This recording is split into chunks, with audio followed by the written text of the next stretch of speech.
ಇದು ಸೂರಜ್ ಎಂಬ ಯುವಕನ ಕತೆ. ಕಣ್ಣುಗಳಲ್ಲಿ ಕನಸುಗಳು, ಹೃದಯದಲ್ಲಿ ಆಸೆಗಳು, ಜೀವನವನ್ನು ತನ್ನ ಇಷ್ಟದಂತೆ ಕಟ್ಟಿಕೊಳ್ಳುವ ಹಂಬಲ ಇವೆಲ್ಲವೂ ಅವನಲ್ಲಿದ್ದವು. ಆದರೆ ಅವನಿಗೆ ತಿಳಿಯದ ಒಂದು ಸತ್ಯ, ಅವನು ತನ್ನ ಬದುಕನ್ನು ಲೈಕ್ಸ್, ಫಾಲೋವರ್ಸ್, ಕಾಮೆಂಟ್ಗಳಲ್ಲಿ ಅಳೆಯುತ್ತಿದ್ದ. ಪ್ರತಿದಿನ ಬೆಳಿಗ್ಗೆ ಎದ್ದಾಗ ಫೋನ್, ಮಲಗುವ ಮೊದಲು ಮತ್ತೆ ಫೋನ್. ಹೊಸ ರೀಲ್ ಹಾಕಿದಾಗ ಎಷ್ಟು ವ್ಯೂಸ್ ಬಂದಿದೆ, ಯಾರು ಕಾಮೆಂಟ್ ಮಾಡಿದ್ದಾರೆ, ಈ ಪ್ರಶ್ನೆಗಳು ಅವನ ಮನಸ್ಸನ್ನು ಸಂಪೂರ್ಣವಾಗಿ ಹಿಡಿದಿಟ್ಟಿದ್ದವು. ಒಂದು ದಿನ ಅವನು ತನ್ನ ಸ್ಪೆಷಲ್ ಪ್ರಾಜೆಕ್ಟ್ ರೀಲನ್ನು ಪೋಸ್ಟ್ ಮಾಡಿದ. ಇದು ಖಂಡಿತ ವೈರಲ್ ಆಗುತ್ತದೆ ಎಂದು ನಂಬಿದ್ದ. ಆ ರೀಲ್ ಅವನ ಹೋಲ್ ಕಾನ್ಫಿಡೆನ್ಸ್ ಆಗಿತ್ತು. ಆದರೆ 24 ಗಂಟೆ ಕಳೆದರೂ ಲೈಕ್ಸ್ ತುಂಬ ಕಡಿಮೆ, ವ್ಯೂಸ್ ಕೂಡ ಇಲ್ಲ, ಕಾಮೆಂಟ್ಸ್ಗಳೂ ಇಲ್ಲ. ಸೂರಜ್ನ ಮನಸ್ಸಿನಲ್ಲಿ ಗೊಂದಲದ ಬಿರುಗಾಳಿ. ನಾನು ಚೆನ್ನಾಗಿಲ್ಲವೇ? ಜನರಿಗೆ ನನ್ನ ವಿಡಿಯೋಸ್ ಬೇಡವೇ?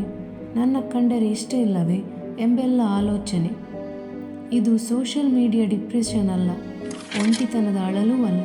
ಇದು ತನ್ನ ಮೌಲ್ಯವನ್ನು ತಪ್ಪು ಜಾಗದಲ್ಲಿ ಹುಡುಕಿದ ಮನಸ್ಸಿನಲ್ಲಿ ಆಗುವ ನೋವು. ಒಂದು ಸಂಜೆ ಅವನ ರೀಲ್ಗೆ ಒಬ್ಬ ಸ್ನೇಹಿತ ಮಾಡಿರುವ ಟ್ರೋಲ್ ಕಾಮೆಂಟ್ ಅವನ ಹೃದಯಕ್ಕೆ ಚೂರಿಯಂತೆ ತಾಗಿತು. ಅವನು ಏನು ಮಾತನಾಡದೆ ಫೋನ್ ಸ್ವಿಚ್ ಆಫ್ ಮಾಡಿ ಬೀದಿಯಲ್ಲಿ ನಡೆದುಕೊಂಡು ಹೋದ. ಹೀಗೆ ನಡೆದು ಹೋಗುತ್ತಿದ್ದಾಗ ಒಂದು ಚಿಕ್ಕ ಚರ್ಚ್ನಿಂದ ಮೃದುವಾಗಿ ಹಾಡುವ ಗೀತೆ ಕೇಳಿಸಿತು.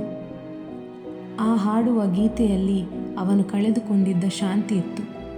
ಅವನು ಅಲ್ಲೇ ನಿಂತು ಮತ್ತೆ ಆ ಹಾಡನ್ನು ಕೇಳುತ್ತಿದ್ದ. ಹಾಗೆ ಸೂರಜ್ ಚರ್ಚ್ ಒಳಗೂ ಹೋದ.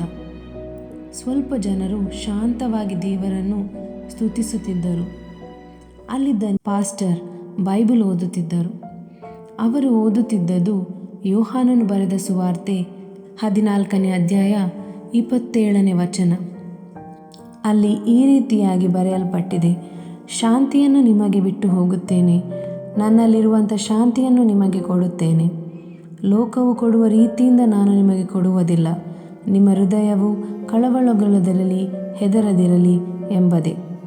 ಪಾಸ್ಟರ್ ಮತ್ತೆ ಹೇಳಿದರು: ಮಕ್ಕಳೇ, ಲೋಕವು ನಿಮ್ಮನ್ನು ಇಷ್ಟಪಡುವುದು ಕ್ಷಣಿಕ, ಜನರ ಮೆಚ್ಚುಗೆ ಕ್ಷಣಿಕ, ಆದರೆ ಯೇಸುವಿನ ಪ್ರೀತಿ ಶಾಶ್ವತ, ಯಾರೂ ಕಿತ್ತುಕೊಳ್ಳಲಾರದ ಸಮಾಧಾನ.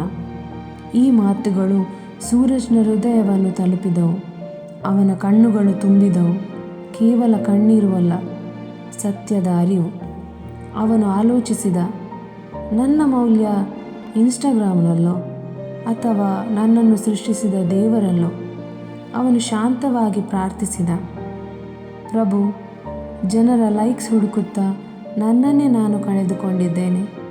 ನಿನ್ನಲ್ಲೇ ನನಗೆ ಶಾಂತಿ ಕೊಡು, ನಿನ್ನಲ್ಲೇ ನನ್ನ ಮೌಲ್ಯ ತೋರಿಸು. ಅದೇ ಕ್ಷಣದಲ್ಲಿ ಅವನ ಮನಸ್ಸಿನ ಕತ್ತಲೆಗೆ ಒಂದು ಮೃದುವಾದ ಬೆಳಕು ಬಂತು. ಇದು ಸ್ಕ್ರೀನ್ ನೋಟಿಫಿಕೇಷನ್ ಅಲ್ಲ, ಇದು ದೇವರಿಂದ ಬಂದ ಸಮಾಧಾನ, ಶಾಂತಿ, ಎಂದೂ ಅನುಭವಿಸದ ಶಾಂತಿ. ಅವನ ಹೃದಯವನ್ನು ತೊಳೆದಂತೆ ಆವರಿಸಿತು. ಅವನು ಮನೆಗೆ ಹಿಂತಿರುಗಿ ಹೋಗಿ ಫೋನ್ ಆನ್ ಮಾಡಿದ. ಹೃದಯದಲ್ಲಿ ಒತ್ತಡ ಇರಲಿಲ್ಲ, ಒಂದು ಹೊಸ ಆತ್ಮವಿಶ್ವಾಸ ಇತ್ತು. ಅವನು ತನ್ನ ಸ್ಟೇಟಸ್ ಬರೆದ: ನನ್ನ ಮೌಲ್ಯ ಯೇಸುವಿನಲ್ಲಿ ಮಾತ್ರ. ಮುಂದಿನ ದಿನ ಸಹ ಅವನು ಹೊಸ ರೀಲ್ ಹಾಕಿದ. ವ್ಯೂಸ್ ಕಡಿಮೆ, ಲೈಕ್ಸ್ ಕಡಿಮೆ, ಆದರೂ ಸೂರಜ್ ನಗೆ ಮುಖದಿಂದ ಇದ್ದ. ಯಾಕೆಂದರೆ ಈಗ ಅವನಿಗೆ ಅರಿವಾಗಿತ್ತು, ಲೋಕದವರ ಲೈಕ್ಸ್ ತಾತ್ಕಾಲಿಕ, ಯೇಸುವಿನ ಪ್ರೀತಿ ಶಾಶ್ವತ. ಸ್ನೇಹಿತರೆ, ನಿಮ್ಮ ಮೌಲ್ಯವನ್ನು ಲೋಕದ ಲೈಕ್ಸ್, ನಂಬರ್ಗಳಲ್ಲಿ ಹುಡುಕಬೇಡಿ. ನಿಮ್ಮನ್ನು ಸೃಷ್ಟಿಸಿದ ದೇವರು ಹೇಳುವ ಮೌಲ್ಯವೇ ನಿಜವಾದ ಮೌಲ್ಯ. ಯೇಸು ಕೊಡುವ ಸಮಾಧಾನ ಲೋಕ ಕೊಡುವಂಥದ್ದು ಅಲ್ಲ, ಅದು ಎಂದಿಗೂ ಇರುವಂಥ ಶಾಂತಿ. ಹೌದು ಪ್ರಿಯರೇ, ನಾವು ದೇವರ ಲೈಕ್ಸ್, ಕಾಮೆಂಟ್ಸ್ನ ನಿರೀಕ್ಷೆಯಲ್ಲಿರುವ, ಲೋಕದವರ ಲೈಕ್ಸ್, ಕಾಮೆಂಟ್ಸ್ನಲ್ಲ.